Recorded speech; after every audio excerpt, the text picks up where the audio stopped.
What's up, Zox fam? So what we are getting into today is actually really important because this is the devs acknowledging, which they have stated that, they were working on some stuff, but this is the official post of them acknowledging that basically things are a little bit too hard for players. So they're making some adjustments to the game. And we're going to go ahead and dive into the post that they actually put up on their X, which it goes to say, after previous optimizations and adjustments, we have continued to listen to players' feedback and observe in-game data performance based on the current gaming experience and difficulty balancing. We decided to promptly initiate a new round of adjustments. We hope all hyperlinkers will keep sharing their valuable suggestions with us. We are committed to listening carefully to everyone's voices and working together to build a more exciting world of Etheria. So to provide hyperlinkers with an even better experience, we are going to be implementing a silent update, which will be taking place tomorrow. Okay. And following the update, hyperlinkers can directly enjoy the newly adjusted content. They will be giving us compensation for the adjustments via the in-game mail, and that compensation will be 100 Hydra crystals. Okay. Now, what are the details of the update? So they're going to be lowering the difficulty for Grim Pursuit Nico Nana. Infernal level boss HP is going to be reduced by 15%, attack by 20%, and speed by 10%. I'm not going to lie to you guys. That is going to make that so much easier. Like, I kid you not, like a reduction of 15% HP is pretty massive. Attack being reduced by 20% is actually really, really massive, because that boss actually has this buff that like constantly goes up. And as long as you can maintain the strip there, then you're fine, right? Now, of course, with that, the speed being reduced by 10% might not seem like much, but that actually is really nice because then another thing you're supposed to be doing in that fight is constantly proccing a speed down. So that actually is going to be pretty helpful too. So these are definitely some things that really are helpful here, right? They're going to be lowering the difficulty of Shadow Flame Hoyan. The boss HP is going to be going down by 15%. Attack is going to be going down by 10%. And then the monster Durandon's attack is reduced by 15%. The reason why that's nice is because some people don't have characters that passive ignore, so they have to kind of build into like bulk. And that's one of the things that I would say, like, with that fight as well. That fight, you could just literally die to counters. Like, it's kind of funny. But, I mean, to be real, I know a lot of people were struggling with that fight. So it is nice to see that they also lowered that one, which is a pretty massive one for players to be farming. They lowered the difficulty of Doki Doki Inferno. So all monsters' HP is reduced by 10%. And the second wave attack is reduced by 20%. Now, I'm going to tell you guys right now that 20% being reduced on the second wave is huge because I tell you why. Because the second wave, you could get through that first wave, but best believe they knocking your muffin cap back on that that second wave. So like, yeah, that's actually kind of nice that they're reducing that one. Now they're lowering the Ember Track Sharon HP boss. It's going to be reduced by 25% in all 3 battle phases. I actually personally did that, but that just means that it's going to be easier, especially if there's like reoccurring bosses for players to be able to do those. And I mean, unfortunately, it's going to be after it resets. So, there's kind of that. But at least now from here on out, you should have a much easier time dealing with that. Now, they're going to be lowering Astarte as well. The monster alpha disorder effect accuracy reduced by 50%. All enemies attacks in the second phase will be reduced by 20% as well. So they're making that a little bit easier, which again, like it was taking people pretty long, like to beat that fight, which I mean, respectively so for the first go around, it kind of made sense, but yeah, they're reducing that as well. Now lowering their difficulty of the anti-sync echoes, the Heinrich normal level enemy, and Marvel's speed reduced by 5%. The normal, hard, and nightmare levels for enemies in Heinrich speed is going to be reduced by 7%. So I guess those speeds there were a little overtuned, and it was making you have to have a much higher requirement on speed. And I'm gonna be honest, like even now, up until this point, at like a level 84 account, I still have terrible speed, and it's insane. Like I just can't get anything close to that. Like I think my fastest might be like almost 270. Like it's not even that like great, but hey, we take what we can get, right? So with that, okay, those are some of the changes that are going to be coming. Now, I want to talk about some of the things that, and I got a shout out to the homie Scion. There's also a few other creators that I sent this document to. I have some other documents that I've also sent to creators previously for development feedback. But this definitely addressed more of the difficulty, which I feel like is a little bit more manageable as far as things that you can change right now actively. And it was actually funny because the other day I seen a comment where somebody said, you know, usually when you don't have a lot of things being said, that means that there's arguments happening. And that actually is pretty true, because usually what the developers typically want versus what the publishers want, they sometimes will conflict. Like a lot of the times developers want what players want, but they have to like work out the catch-22 of the scenario. Like, how are we going to implement this? But then we got to try to figure out how we're going to still make money, right? That's usually the debate that's happening, right? Now, the thing is, though, is that the developers have acknowledged, including the producer, Jack, he's acknowledged that there are other things on the talking, like, or on the table up for talk. And me, Scion, and a couple other people, I have people like that's going to be adding some more to this. But we've been giving our thoughts and opinions on what they should be adding to the game to make it a lot smoother and easier for players. So this is not official, okay? But it did go into one of their most recent meetings. So hopefully we'll be seeing some pieces of it. That would be cool.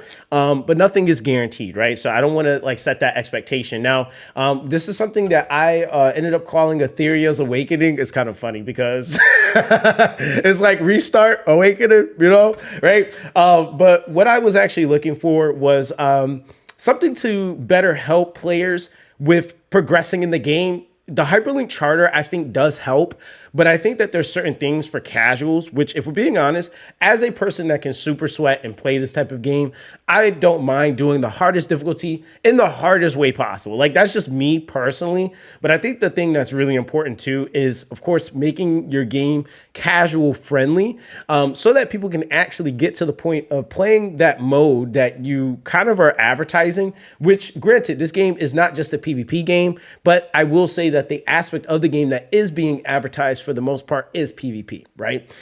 So what we were looking at, and what I was basically trying to push, was a quest line that would last anywhere from 2 to 4 weeks, that will basically help with the pacing of the game. Because I think one thing, and I've talked to a couple of other creators about this, that one thing that I think that this game did kind of sort of not that great was pushing us into content, or like really honestly even allowing us to be able to go into content too early. I feel like even when we talk about games like Epic 7, like day one, Summoner's War day one, that first 30 days, the first 90 days, like that first 6 months, dude, we were doing Wyvern 8, you know, like we weren't worried about Wyvern 12, 13 in the first month. You know, even with Giants, like Giants it was like B7, B8. I think it was like, you know, you kind of had this limitation on how high up you could go. And that just kind of set that expectation and gave players time to be able to, one, respectively build up stuff. And it didn't create such a high ceiling of expectation. But again, now that we're here, you can't backtrack it, right? So that's one of the most important things. So what we're going to, and what I've like been trying to push for is something that actually gives you more of development for gear, okay? Because I feel like one of the things is just like the lack of the ability to be able to properly invest in certain things. Now, I don't think that there needs to be everything given, right? But these are just some suggestions. And something kind of like what I feel like just helps out games like E7, which I think would be great over here, is with them having such an emphasis on strong, constant disorder, like slash disorder units, allowing people to be able to choose from one of 3. So they can like, and granted, this is something that I can see them adding much later, but them collecting that data, saying like, okay, these are our top 3 most popular constant disorder units, right? And allowing players to be able to get those, especially ones that are going to be helping out with the PVE like part of the progression, because that's going to be allowing players to get more into the PvP portion, right? And that I think is ultimately the goal. Like you want them to be able to use the PvE like it's intended to facilitate the PvP, right? Or really to facilitate the PvP, right? Now the thing with this too is that it can either be a selection ticket or it could be a quest line that you lock in a character from the very beginning, and then with that it could be also utilized to be able to gain rewards along the way, and some important SRs, because I think that that's another thing. Like I was kind of thinking about like some of you guys accounts that like we're saying like things like, and shout out to the homie Barcode, man. Barcode, he showed some love on the video the other day, and I gotta shout him out, man. Barcode, cool dude. I actually have seen him like for a really long time. I mean, like Jesus Christ. I mean, like probably back back to like Aloon Summoners War days, but definitely shout out to him. But he's like definitely putting out some great content for you guys, like free to play, super low efficient. He's over here messing around with the game like I'm trying to with these R77s. He's over there using Civil, but he's using like units like Kachi the Guard. And I know, like for example, for me, it took me like over 1,000+ pulls to be able to get Obel, for example. So I know that there's some players that don't have Kachi the Guard, right? And I feel like for a character like that, like let's say Kachi the Guard was a character that was set in stone to be given for free for players, that would actually help players out tremendously. Because I'm not gonna lie to you guys, like people were calling him Kachi the GOAT. He really is that good. Like, and I don't think a lot of people realize how impactful a certain type of unit is when you're not at a certain point in the game. And so when you're starting to look at kind of like that in-game spectrum, Kachi kind of shot up to the forefront because he's giving you two things you literally need: more defense and immunity, right? And then he has the massive pushback in his skill too. So there's just so much value that comes from that character. And then crit down also is kind of crazy. But yeah, that character, like if that was a character that could be listed to be able to be given for free, that would be pretty cool, right?